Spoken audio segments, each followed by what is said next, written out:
What team do you love to hate the most? We asked that question. Plus, read your emails on this edition of Locked On LA Kings. You are Locked On Kings, your daily podcast on the Los Angeles Kings, part of the Locked On Podcast Network, your team every day.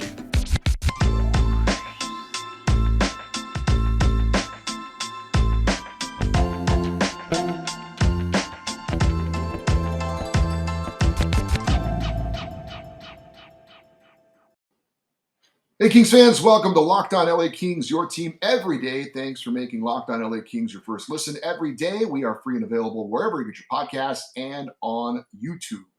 On today's episode of Locked On LA Kings, we ask the very subjective question, who is the LA Kings' biggest rival? Who is the team you love to hate the most? We also have another rival report, this one involving the Calgary Flames. And it's Friday. That means we read your emails. My name is Eddie Garcia. I am your host of Locked On LA Kings. I've worked in sports media for almost 30 years. For the past 20 plus years, I've been at the Fox Sports Radio Network, where I'm a co-host, sidekick, reporter, and NHL analyst.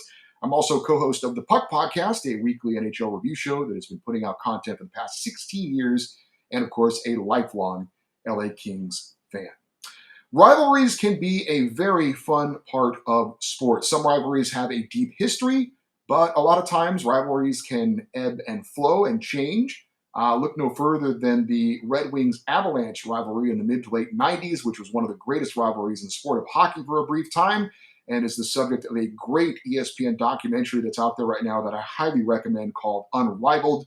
You don't have to be a Red Wings or an Avalanche fan to enjoy that, in my opinion. But Avs and Red Wings, not really a rivalry anymore.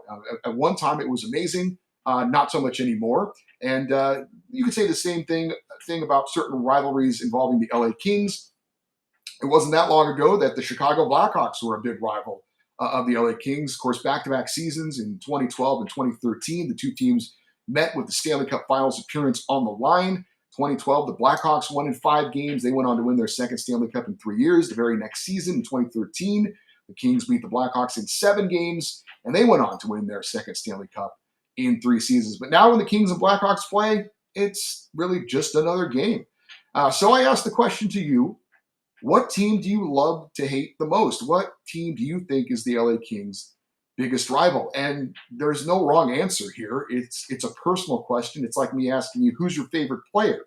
There are some players I think would probably be high on the list for pretty much every Kings fan. It's pretty hard not to love Anze Kopitar, for example. But it's like I said, it's your personal decision. Who's your favorite player, and which team do you love to hate the most? It can be rooted in something silly. For example, I work with someone who is a very annoying fan of a team that I should have no ill feelings towards whatsoever. But I root against them because of him, because I want to see him be maybe a little bit miserable. And he's an LA Clippers fan. How can anyone hate the LA Clippers? They've never done anything to anyone. They've been pretty benign team for most of their existence. They've gotten pretty good of late, but and I'm not a Lakers fan, by the way. I was as a kid, but once I became a hockey fan, I kind of pushed the NBA aside.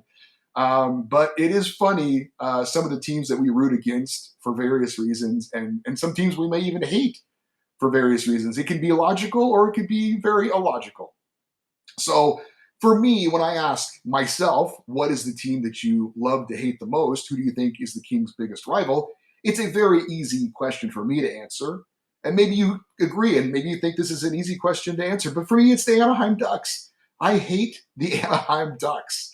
I remember when they came into the league, I thought their name was stupid. I didn't like those dumb movies. Now, granted, I was a little bit older when they came out, and I will concede that those movies to a certain group of people at a certain age were beloved, and it helped them to become hockey fans. So that those Mighty Ducks movies, actually, I will grudgingly admit, played a role in a lot of kids becoming hockey fans, which is a very good thing. But I did not like those movies. I did not. I thought Mighty Ducks was a dumb name.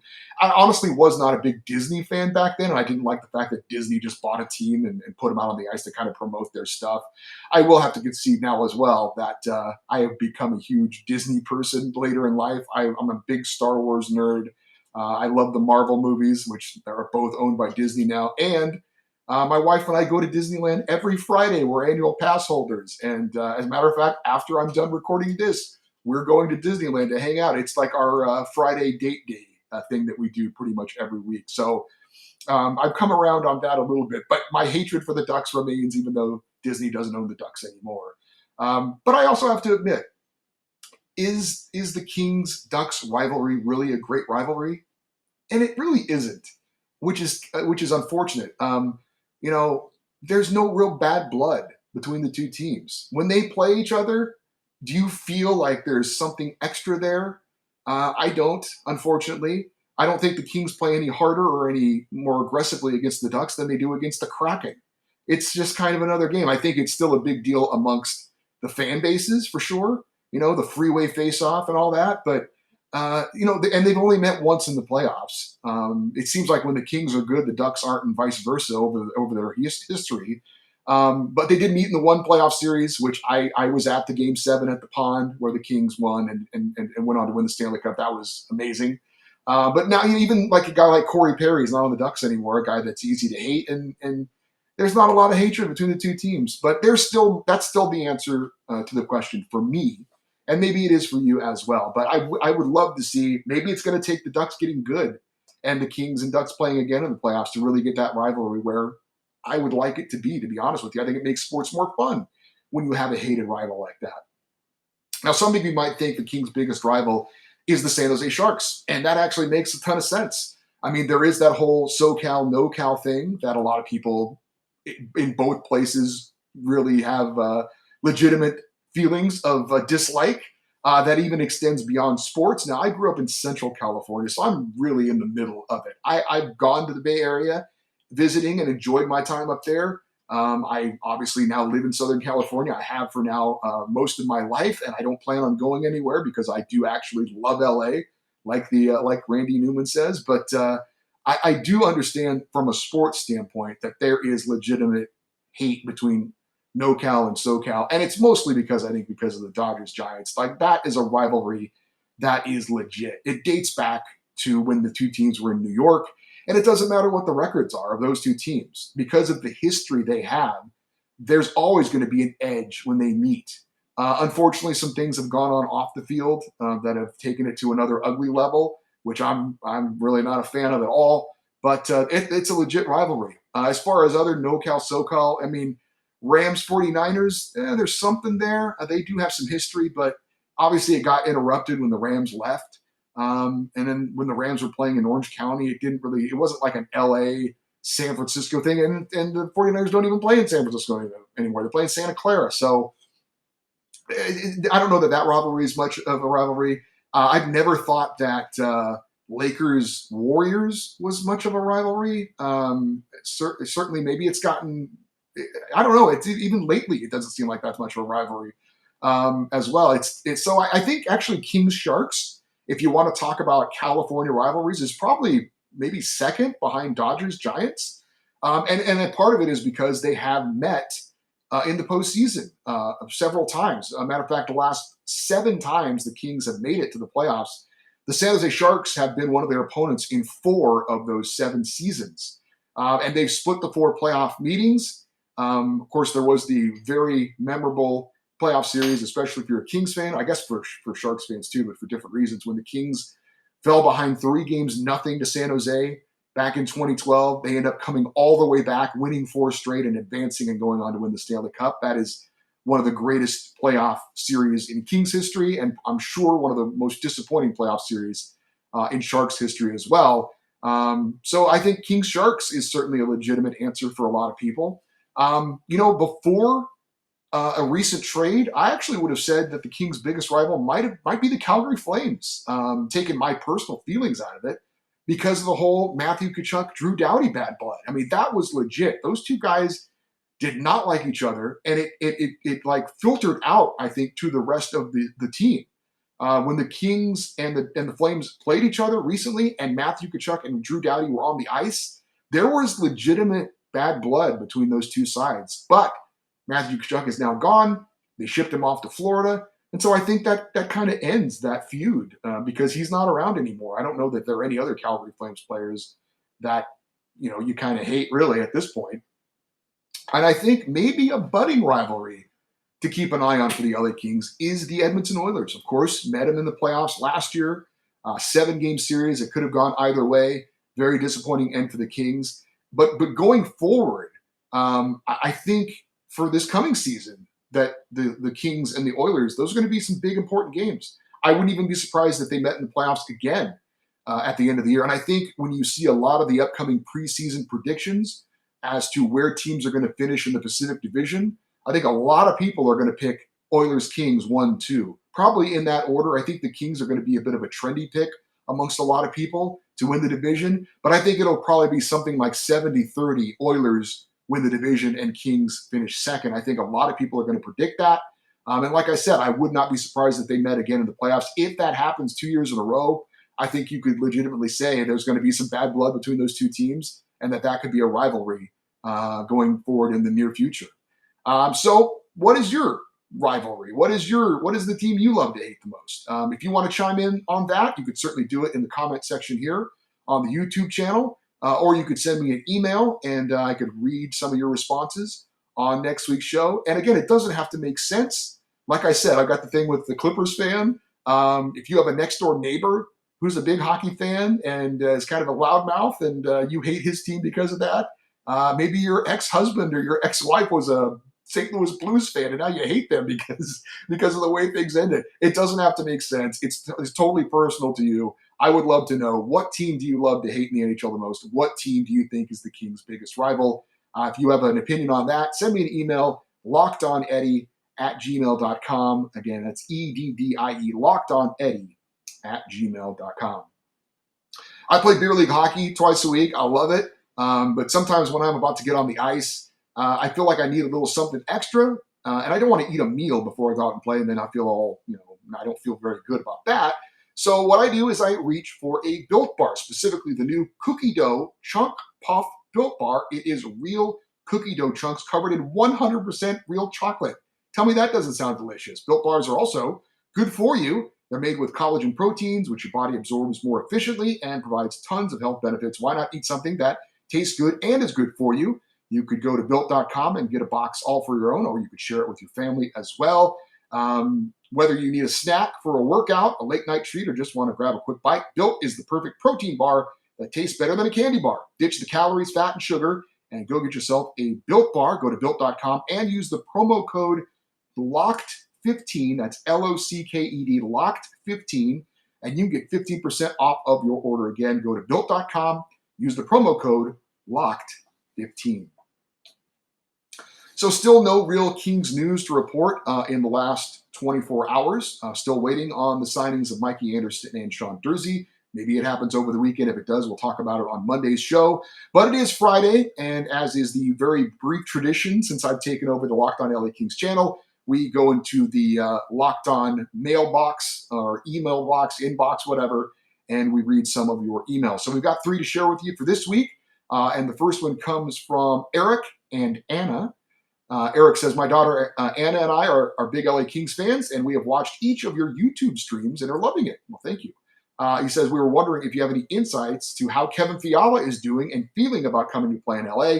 Also, do you have any videos or interviews of him? Just a suggestion to maybe enhance your show, maybe add some visuals or for stats or videos when you can. Much appreciated. Again, that was Eric and Anna, and they say, go Kings, go. Eric, I just emailed you a link, and I will tell you about it here if you're listening or watching. There is a new interview out on the All the Kings podcast. Am I blanking on that? All the Kings Men podcast. Sorry. The All the Kings Men podcast. Jesse Cohen and Zach Dooley do a great job with that podcast over on the official LA Kings website. And I sent out a link on our Twitter account earlier today as well. They just did an interview with Kevin Fiala. I have not even had a chance to listen to it yet. I will over the weekend to hear what Kevin has to say. But if you would like to hear what Kevin Fiala thinks about coming and joining the LA Kings, I would suggest you go and check out that podcast interview. And by the way, I have no issue at all promoting other content for you guys. I think there's, I hope, friendly competition between the folks out there, that are promoting the LA Kings with podcasts and with blogs and websites, whether it's All the Kings Men or Mayor's Manor or any of the other ones. Like I said, if there's some content out there that I think you guys would be interested in watching or that I think is good, I will absolutely pass it along and tell you guys about it. Like I said, I know we're all kind of in competition for your ears and your eyes, but I think there's enough room for all of us out there to hopefully play our own roles in how we promote the Kings and get you excited as fans about the upcoming season and what the news is going on with the LA Kings. So check that out, the All the Kings Men podcast, Jesse Cohen and Zach Dooley interviewing Kevin Fiala. Our next email comes from Anthony in Reno, who says he was born and raised in the San Fernando Valley and obviously is a big Kings fan. He says, I love the content you're putting out. My passion is hockey, so through summer, it's nice to have talk about the Kings. He says, I hear your opinions on them. He says, regarding Jonathan Quick and Cal Peterson, I truly believe they will sign Quick at the end of the year. We just don't have the depth in net to let go of Quick, and I don't see him playing for another team. I also think they will give Peterson every opportunity to take the net, and if it doesn't happen, I see them trading him and getting a cheaper version. He says, we have Jonathan Quick. We're going to have Jonathan Quick for 2 more years, in his opinion. He says they should trade Alex Iafallo and play Kaliyev, Byfield, and Velarde, and maybe Kupari on a line. He says, let them grow. That is all. Have a great day and go Kings go. Again, that was Anthony in Reno. And Anthony, I would say regarding Cal Peterson, I don't know that there's really much of a market for him. At this point, he hasn't really proved himself to be a number one goalie, and I don't see other teams being interested in a backup goalie that they got to pay $5 million to. Maybe it's possible the Kings could trade him and eat some of that salary. I think they would have to get him off the books. But I don't know that there's a market for him. So I would be surprised if the Kings were able to trade him somewhere. Like I said, they'd have to eat a significant portion of his contract, I believe, to do that.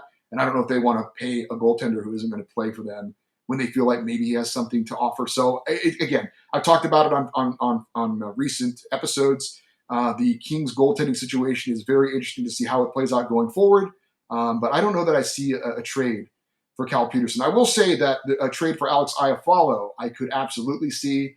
Do they want to pay a third-line winger $5 million a year when they could spend that money elsewhere? And they do have depth at the forward position in the organization that can fill that slot. So an Alex Iafallo trade I could see. I will also say I do think he makes a terrific third-line winger. But the question is, do you want to invest that kind of money in a third-line winger when you have other options? So that's a trade I could see much more likely than a Cal Peterson trade. Our final email comes from Mike. He's in Camarillo. And Mike sent us a very lengthy email. Mike, I hope you won't be offended that I edited down your email to kind of fit our needs here. But Mike says, I have really been enjoying getting daily Kings commentary and content. You have some great takes and have provided me with Kings info that I haven't heard elsewhere. That's very good to know. Thank you. I appreciate that. He says that he has some ideas for future shows. He says, how about Rob Blake's top 3 trades since taking over as GM? He says, you mentioned one of them recently when what we got for Jake Muzzin, which I think was personally his best trade. He says maybe do a segment on Blake's worst trades and signings. He also says that he's a fan of Todd McClellan, but he still thinks that he isn't creative enough with his lines. Personally, I don't think Byfield has earned anything yet. Last year, he should have spent the majority of time in the AHL. Let him prove himself there first. Kupari, too. He says you could talk about also the Kings scouting department, best and worst draft picks in the Rob Blake era. Well, I will say this, Mike, great minds think alike, because I pretty much have those exact ideas as topics going forward in the next couple of weeks. I am absolutely going to break down Rob Blake and the moves he's made and the signings he has made since he has taken over as GM, and we'll discuss the ones that have worked and the ones that haven't. I will say he's done a fantastic job over the last couple of seasons, but we'll go all the way back to when he started and took over as GM. Also going to look at Mark Yannetti, the Kings Director of Amateur Scouting, and look at some of the recent Kings drafts and kind of talk about the job that he has done as well. We're also going to talk about Todd McClellan and the coaching staff and critique them and talk about them a bit going forward.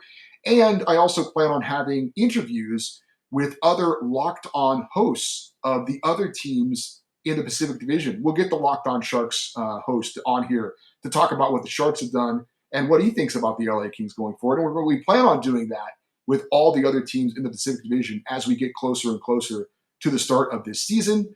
And also, once we start to get to rookie camp, training camp, and then the preseason and eventually the season, we'll get more also guests involving the LA Kings. I'm looking to get Jim Fox on as a guest and things like that. So, yeah, Mike, you and I are in lockstep with the direction we're going here with the Kings, Locked On Kings podcast in the coming weeks. So hopefully you will enjoy that content that we have coming up for you very soon.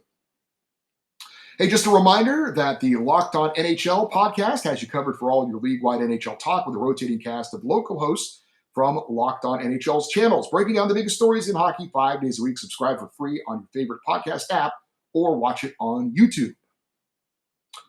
So as we close out this show, we do have a Pacific Division rival report. It involves the Calgary Flames. If you didn't see the news, big news involving the Flames as they have signed forward Jonathan Huberdeau to an 8-year, $84 million contract extension. It looks like Jonathan Huberdeau, who they just acquired in the Matthew Tkachuk trade from Florida, is going to play the rest of his career in a Calgary Flames uniform. At least signing that 8-year deal would take him to probably the end of his career.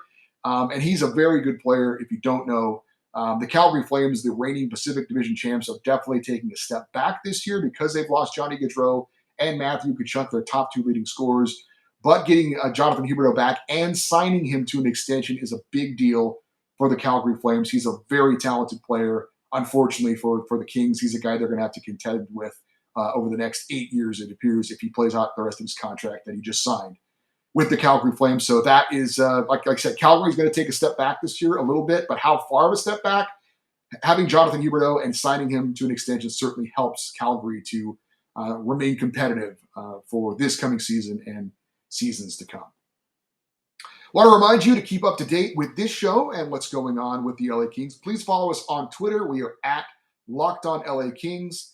If you'd like to send me an email about anything we talked about on today's show, like the teams that you hate the most, who's the Kings' biggest rival, the email address is lockedoneddie@gmail.com, EDDIE, lockedoneddie@gmail.com. I know that there was a Locked On LA Kings @gmail account that people may have sent things to. I apologize. Even though I have the password for that account, I can't get into it. So I apologize. If you've sent emails to that account, would you please forward them to the Locked On Eddie Gmail account? Because I cannot access those emails at this time. And so I'm not seeing it. So if you're interacting with the show that way, I apologize. Forward those emails that you sent there recently to lockedoneddie@gmail.com. Thank you so much for making Locked On LA Kings your first listen every day. Now make your second listen Locked On NHL. Locked On Experts give you a daily 30-minute podcast of all things NHL all year long. Stay up to date on everything in the hockey world. That is Locked On NHL, your daily 30-minute NHL podcast. Once again, thank you so much for listening and watching Locked On LA Kings. Have a great weekend. I'm Eddie Garcia, and I remind you as always to close out the show, Go Kings Go.